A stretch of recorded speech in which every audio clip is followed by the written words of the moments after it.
Corona से जुड़ी हुई यह बड़ी खबर है। दरअसल कोरोना से जुड़ी हुई यह बड़ी खबर आपको बता दें, गुरुग्राम में 106 नए मामले रिपोर्ट किए गए। 106 नए मामले गुरुग्राम में रिपोर्ट किए गए हैं। गुरुग्राम में 6,966 हो गई है संक्रमितों की संख्या। अब तक 5809 लोग ठीक हो चुके हैं, यानी कोरोना को मात देकर रिकवर कर चुके हैं। गुरुग्राम में 1050 लोगों का इलाज जारी है, यानी कि 1050 एक्टिव केस हैं। फरीदाबाद में भी कोरोना का कहर जारी है। फरीदाबाद में भी कोरोना का कहर जारी है। 245 नए केस रिपोर्ट किए गए।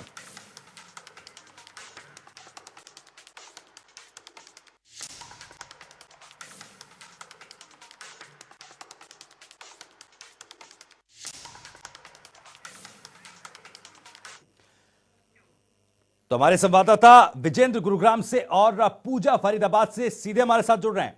पूजा, पहले आपके पास आना चाहूंगा। लगातार मामले बढ़ते जा रहे हैं, स्थिति गंभीर होती जा रही है, फिलहाल क्या कुछ अपडेट आपके पास? देखिए, फरीदाबाद में पिछले 24 घंटे में 245 जो है नए कोरोना पेशेंट्स आए हैं। काफी बड़ा आंकड़ा है। चिंताएं बढ़ गई है प्रशासन की, और क्योंकि जुलाई माह चल रहा है, मानसून सीजन है, तो ऐसे में प्रशासन और भी ज्यादा चिंतित है, क्योंकि पहले से ही कोरोना का जो आंकड़ा है उसको कंट्रोल में नहीं किया जा पा रहा है तमाम प्रयासों के बावजूद। और बरसात में, मानसून सीजन में जो है अनुमान लगाया जा रहा है कि वायरस कोरोना का और भी अधिक स्ट्रांग हो जाएगा। तो एक प्रॉपर बैकअप प्लान जो है जिला रेड क्रॉस सोसाइटी के साथ मिलकर जिला प्रशासन, स्वास्थ्य विभाग तैयार करा रहा है। और देखिए, इसी कड़ी में मैं यहाँ पर खड़ी हूँ, मेरे पीछे यहाँ पर जिला प्रशासन और रेड क्रॉस सोसाइटी का कोरोना रथ यहाँ पर मौजूद है, ताकि क्योंकि जब सावधानी बरती जाएगी तो कोरोना पर किसी हद तक अंकुश लग सकेगा। इसके लिए ये जो कोरोना रथ है वो विशेष रूप से शुरू किया गया है, ताकि जगह जगह जाकर लोगों को जानकारी दी जा सके कि किस तरह से कोरोना से बचना है, और यदि कोरोना संक्रमित हो जाते हैं तो क्या कुछ एहतियात बरत सकते हैं, क्या बिना डॉक्टर के भी कोरोना को खुद कैसे हील किया जा सके। यह जानकारी इस कोरोना रथ के माध्यम से दी जा रही है। और मानसून को लेकर जो है 1000 बेड किसी भी पैनिक स्थिति से निपटने के लिए बैकअप में रखे गए हैं। जिला प्रशासन और रेड क्रॉस और स्वास्थ्य विभाग की संयुक्त मुहिम है, ताकि, क्योंकि कहीं ना कहीं ये डर है कि बरसाती सीजन में यदि जो कोरोना है स्लम को टच कर गया और स्लम क्षेत्र में यदि कोरोना का कम्युनिटी स्प्रेड बढ़ गया तो हालात बहुत ही चिंताजनक हो सकते हैं। यही कारण है कि प्रशासन पूरी तरह से तैयारी रखना चाहता है, ताकि कभी कोई आपात स्थिति हो तो ऐसे में फरीदाबाद में संक्रमण को नियंत्रण में लाया जा सके। हालांकि कर्फ्यू की बात भी की जा रही है, विचार किया जा रहा है गृह मंत्री द्वारा कि जो हरियाणा के साथ लगते जिले हैं वहां पर जनता कर्फ्यू या पुनः लॉकडाउन लगा दिया जाए, दिल्ली की सीमाएं सील कर दी जाए। तो तमाम चीजों को पैरेलल रखते हुए प्रशासन एक रणनीति, ठोस रणनीति यदि कहा जाए कि तैयार कर रहा है। जी बिल्कुल, तो तैयारियां की गई हैं और आगे क्या कुछ फैसले हो सकते हैं, निर्णय हो सकते हैं कोरोना वायरस के संक्रमण को रोकने के लिए, उन पर भी विचार किया जा रहा है। लौटूंगा पूजा आपके पास और भी बातचीत होगी। इस बीच गुरुग्राम का रुख करूंगा। विजेंद्र हमारे संवाददाता गुरुग्राम से जुड़े हैं। विजेंद्र, 106 नए मामले रिपोर्ट किए गए, क्या कुछ अपडेट आपके पास? देखिए, साफ तौर पर जो मामले हैं लगातार और भी बढ़ सकते हैं। जिस तरह से टेस्टिंग प्रक्रिया बढ़ाई गई है तो कहीं ना कहीं मामलों में और भी उछाल आ सकता है।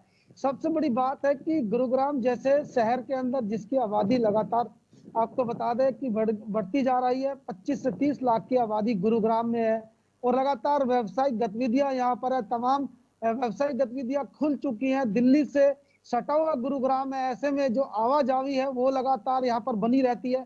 तो कहीं ना कहीं जो कोरोना का संक्रमण है वो लगातार और भी ज्यादा बढ़ सकता है। इसी को लेकर जो जिला प्रशासन है उसका दावा है कि रिकवरी रेट है वो बेहतर हो चला है, लेकिन उसके बावजूद भी जिला प्रशासन एहतियातन तौर पर, जिस तरह से सदर बाजार को रविवार को बंद करा दिया गया, आगे भी इसी तरह की प्रक्रिया रहेगी कि संडे के दिन बंद रहेगा सदर बाजार। जो मंडी है, सब्जी मंडी है, वहां पर लगातार भीड़ देखी जाती है, तो वहां पर कहीं ना कहीं सोशल डिस्टेंसिंग की धज्जियां उड़ रही। इन तमाम बातों को देखकर जिस तरह से लगातार 4 महीने होने को है, कोरोना काल लगातार चल रहा है।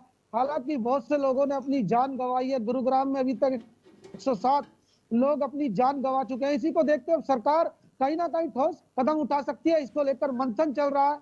गृह मंत्री जल्द ही इस पर फैसला लेंगे। गुरुग्राम में, फरीदाबाद में 2-4 जो जिले हैं जो दिल्ली से अटैच है, उनकी सीमाएं सील की जा सकती है, क्योंकि लगातार इन जिलों में मामले लगातार बढ़ते नजर आ रहे हैं।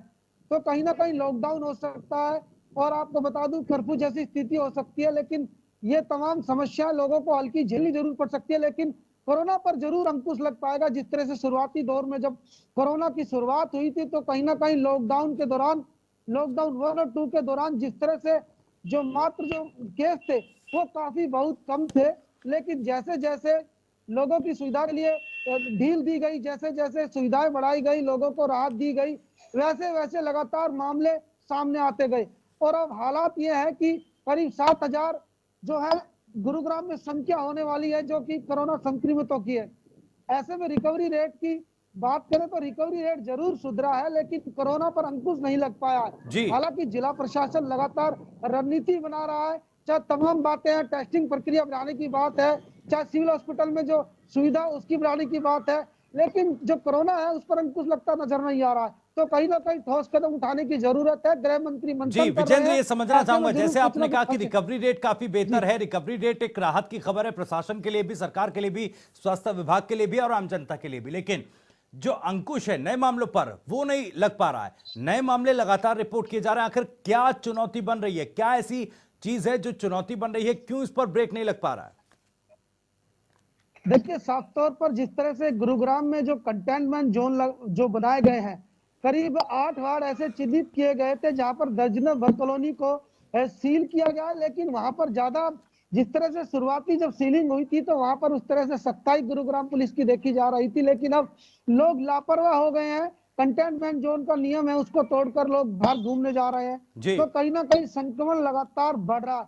ये तमाम नियम है, लोग भी लगातार जागरूकता का जो लगातार जो प्रशासन लगातार लोगों को जागरूक कर रहा था, लेकिन उसके बावजूद भी लापरवाही लगातार देखी जा रही है।